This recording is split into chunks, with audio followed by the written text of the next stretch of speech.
reacted to now is the one rule of nature school never taught you. Let's get into this damn video, y'all. Let's do it.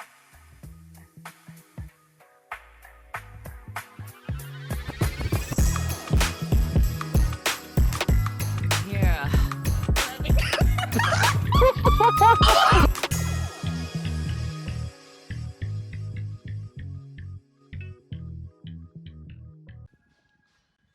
What the? Hello.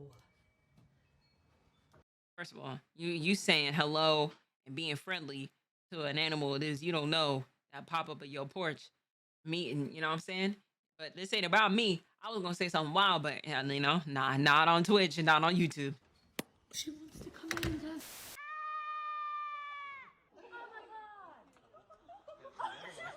You have been consistently lied to your entire life, and the biggest source of some of the most unprovoked lies is school.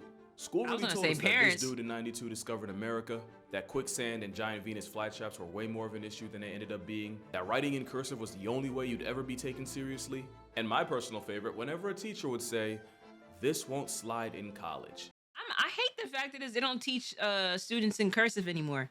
And it was crazy. I lost my touch with it. I need to get back into doing that. Whole time, your calculus professor at 5 p.m. can end up your beer pong partner by 11. But there's one mistruth that insists on being spread, and before we get to that, story time. So back in the 70s, ornithologists noticed something pretty disturbing, even for them. Fola is a remote island over 200 miles off Scotland, and for generations, migratory birds, specifically I can sign my signature in cursive, but that's it. Use it as nesting grounds to raise their chicks. And a group of ornithologists noticed a gruesome trend of chicks with pretty graphic injuries. Some chicks looked like they had a leg or two ripped off. For others, the same but with their wings. Some chicks even had their heads divorced from their body, for sure irreconcilable. And while some of the chicks somehow survived being mutilated, scientists had no idea what was causing this sudden rise in amputees. At first they guessed otters or even hedgehogs, but it turned out to be neither. You wanna know what it was? I promise you'll never guess it. I'll even give you a chance to try. Comment what you think. I bet you're wrong. The answer? Sheep. Yeah, sheep.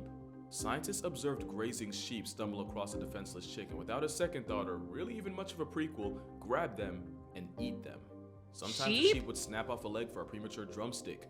Other times they might grab one by the head and initiate a permanent separation, swallowing skull and all whole. From 1973 to 1980, nearly 700 baby birds have been victimized by the business end of a carnivorous Q-tip. In the grand scheme of things, that's only a dent in the thousands of birds born in that time. But then again, nobody expected sheep to be involved in foul play. Oh my God. Those lies I told you about. So in science class, we were taught this rule. Herbivores eat plants, carnivores eat meat, and those with culinary commitment issues are called omnivores. And for a lot of us, that's where it ended, but of course, nature's more complicated than that. It's like a spectrum, and on one end you have obligate herbivores, as in they're obligated to eat just plants or starve to death. Here you got animals like koalas, sloths, and the dead-eyed plush toy, the bear cuz. Then you have the same concept but obligate carnivores, like cats, of every kind. And smack in the middle are your omnivores. But there's also facultatives, and basically that means most of the time you'll find them at one end, but every once in a while they'll borrow a meal plan from the other side. Polar bears are hypercarnivores, with most of their calories coming from seals. Nah, that poor, that's not funny. That's not, all right, tee up. That's not funny. That's not funny. That is not funny, but it is, bro. Hold on. Polar bears are hypercarnivores, with most of their calories coming from seals. But rarely they'll switch it up to berries, seaweed, moss, and even straight up grass. Not funny. Which makes them facultative carnivores and not an obligate like a lion. And since we're already on bears, pandas are a good example of facultative herbivores. I promise it's gonna get less complicated, but the yin-yang yogi's defining personality trait is being a bamboo merchant. But every once in a while, they surprise us, like when this panda was caught in 4K eating a past tense wildebeest, or when the DreamWorks jockey chased, caught, murked, and ate a peacock. They've also been known to hunt pikas. That's a pika. So even though most of what goes down its gullet is bamboo, protein in the form of meat is never really off the table, which makes them facultative herbivores. And they're not the only ones. Almost the opposite. Almost every herbivore you can think of is actually facultative, even the ones you wouldn't expect. That's how the Good Vibes vegan aqua blimp has also been known to snag fish from nets for themselves. Damn! Then you got the normally vegetarian shell jockey the tortoise, turning a rabbit carcass into a cookout. They've also been known to plot on and consume unlucky birds. To be fair, if you can literally fly but get taken off the census by a mobile boulder, that's more about you than him. Oh my God. Even that time, India released 25,000 flesh-eating turtles to deal with the whole corpse population problem in the Ganges. It didn't work, by the way. But by far, the biggest culprit of covert carnivory are deer. The same deer that's usually the poster boy for the middle child of the food chain will occasionally get calories from something like a past tense bunny. A couple years ago, researchers wanted to see just what happens to the human body after the soul evacuates, and basically set up these body farms to see how they decompose. As you can probably guess, photos would go viral featuring deer chewing on human bones, scavenging through the man-made remains like vultures. Oh my In 2015, God. researchers in North Dakota set up nest cams for a 24-hour live stream of the hatchlings, and not only did the footage catch deer enjoying an extremely late-term omelet, the cervix actually outdid the foxes and weasels in that area, i.e. the ones you'd expect that from. Nah, It wasn't just them Canela being out here opportunity bugging. merchants. Some of those deer went out of their way to get to them. And in Canada, scientists were looking to study different species of birds and so trapped them using mist nets, only for the unhinged ruminants to stroll in and eat the trapped and struggling birds alive, right out of the nets. Growing up is realizing Bambi would have 100% turned on Thumper if times got tough. It's now Absolutely. believed that a nutrient deficiency and a food shortage is really all it takes for an animal to go from herbivore to fernivore. Because one thing about animals, they don't care. A deer not finna pass down a chance for easy protein just because a textbook Is that a says they should. snake? The twist is, almost every herbivore on Earth is facultative, meaning they'll take a page out of a predator's playbook if circumstances call for it. That's how you get normally docile horses treating baby birds like popcorn chicken, or that time cows in Australia were caught slurping pythons like fruit roll-ups, all because they were apparently fiending for phosphorus. Even giraffes. Yeah, they're not safe either. The verticality merchants of the motherland will often feed off the bones of other animals. Not really swallowing them, but more like licking and sucking on it, pause, so their saliva can leach off nutrients like calcium and phosphorus. There have also been cases of the camel leopard cosplaying antelope snatching up birds to feed on their misfortune. So far, we've learned 3 things. 1, most herbivores are about as vegetarian as their options. 2, baby birds are really the Kit Kat bars of nature. And 3, now you see why Marty did everything in his power to get up out of there. His entire friend group would have had his hide if it got to that point. Which of course brings us to hippos, and this is where things get complicated. At this point, it probably surprises exactly none of you that the 4-legged assassination cetacean can have a hankering for flesh. Hippos have been seen eating carcasses and even resorting to cannibalism. It's complicated because for a while we thought it was the same deal as before, just animals switching it up when their primary food source is compromised, which would make hippos facultative herbivores. Is that And when people were sitting there and just like, oh my God, hippos are so cute. They're so adorable. Oh my gosh. Man, somebody need to go ahead and fire the PR team that is in charge of hippos, because a hippo, especially in water, will do the absolute murking. It wouldn't even think twice. They're faster in water, gang. Hell no. Keep them things away from me, gang. I already feel a certain type of way. That's why I don't be even going to zoos like that. I have a whole story about the last time it is that I went to a zoo, and I'll probably share that on the Mermaid Live channel eventually, but not today, bro. Nope. word again? Except more and more scientists are coming to the conclusion that hippos eating meat aren't just scavenging or being opportunists. It's just hippos hippoing, as in hippos will put themselves in a position to catch a body and subsequently feed on it. There have been reports of hippos murking livestock and seemingly predatory assaults, and some even believe hippos will purposely park themselves in a river migrating animals have no choice but to cross, just so they can turn the casualties into calories. Sometimes that involves punking crocodiles out of food. And of course, you already know, hippos are not above feeding off friendly fire. All this means hippos might not even be herbivores at all, but identify closer to the omnivore side of the spectrum. And that's why it's complicated, because now you're probably asking, what's the difference between a facultative herbivore and a straight up omnivore? Lion? And there's an answer. I just really couldn't tell you. Like, Did it you murk could say a lion? facultatives eat mostly plants but can resort to meat as a fallback, where omnivores can normally go either way, but I'd be lying if I said I didn't just make that up on the spot. The moral of the story? It's way more complex than just putting labels on things and calling it a day. For example, this. That is a common duiker, and it's an antelope less than 2 feet tall found in sub-Saharan Africa.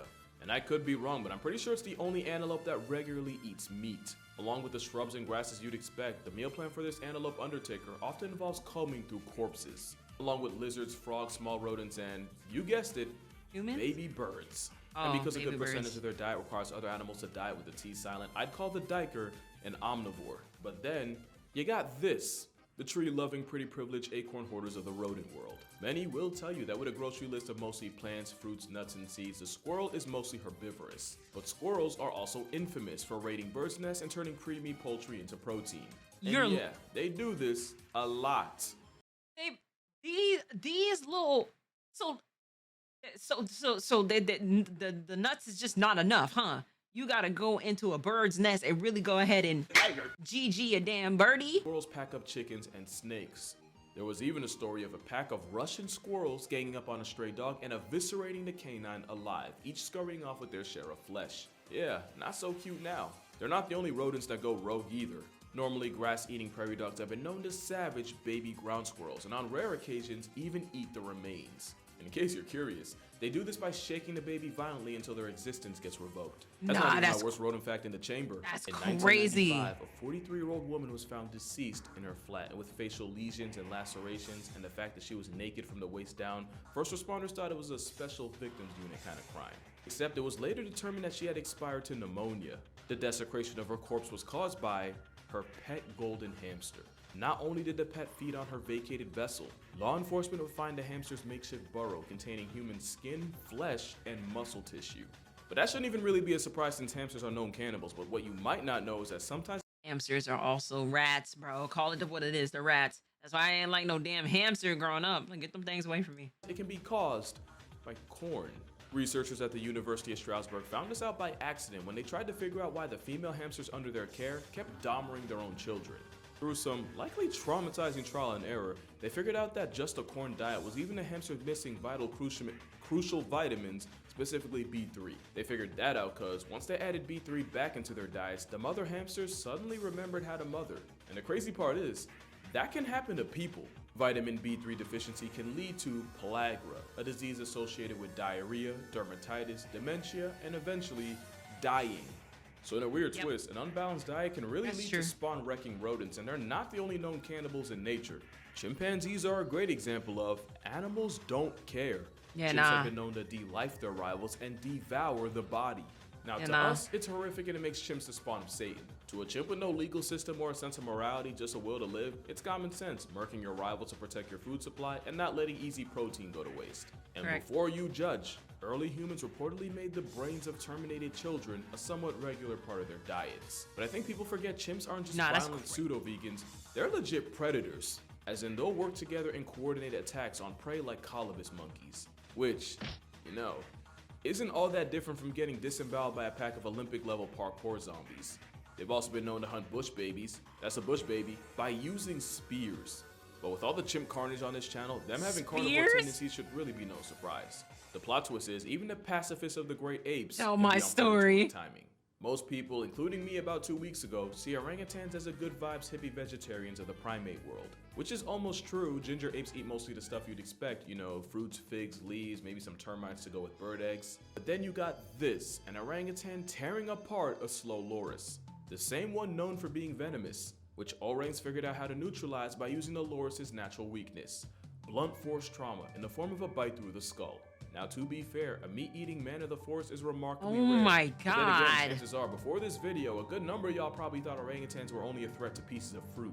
The same way a lot of people feel about toucans. Well, this roided-up woodpecker, which is actually what toucans are, the more you know, has also been known to put bats on permanent leave from life. Yeah, that's the part Fruit Loops commercials ain't show you. They're also one of the many animals on the list of population control for baby birds. Oh, you thought that was a mammal thing? Well, toucan play that game. Yo, who wrote this? I did. I wrote oh my god.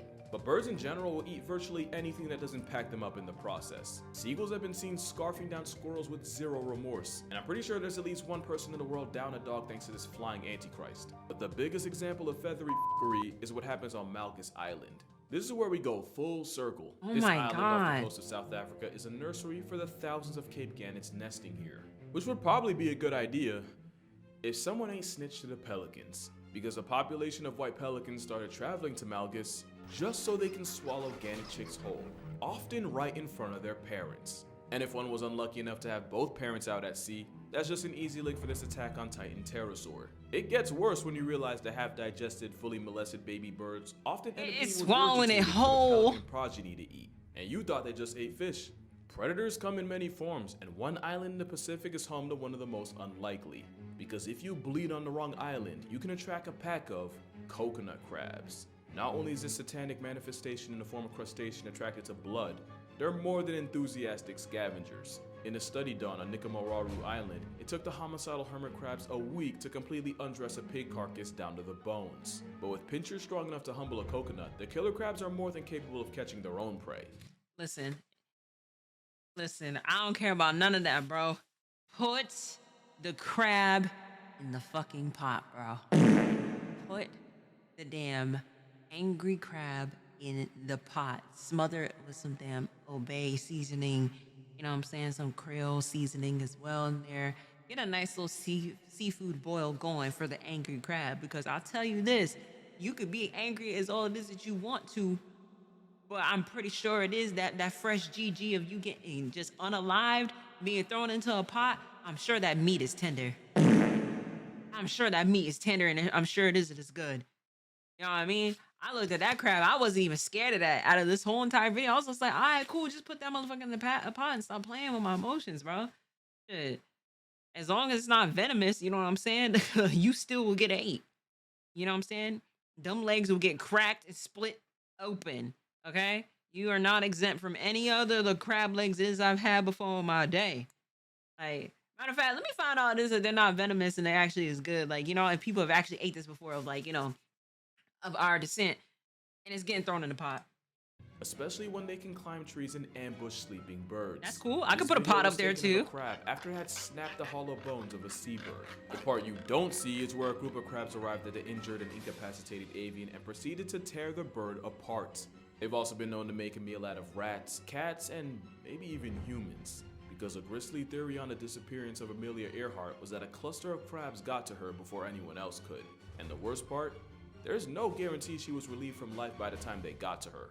Because even though Mr. Krabs on creatine normally goes for fruit, just like most animals on Earth, they're only as vegetarian as their options. Hug your loved ones, stay safe out there, and I'll see y'all in the next one. Put that thing in the Speaking pot. of which, my eye's fine. I got LASIK, so I look like I lost the fight, but I also got the gift of sight, so it's alright.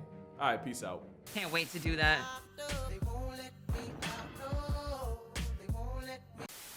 You know, before it is you can get your girl copyrighted.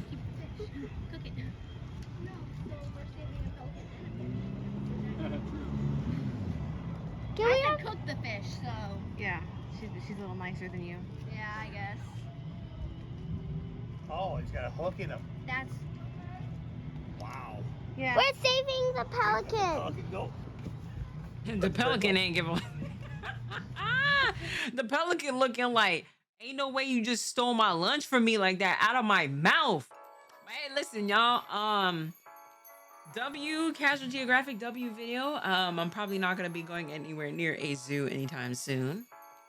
Already from what it is, I was already feeling. Hey, listen, W video, y'all.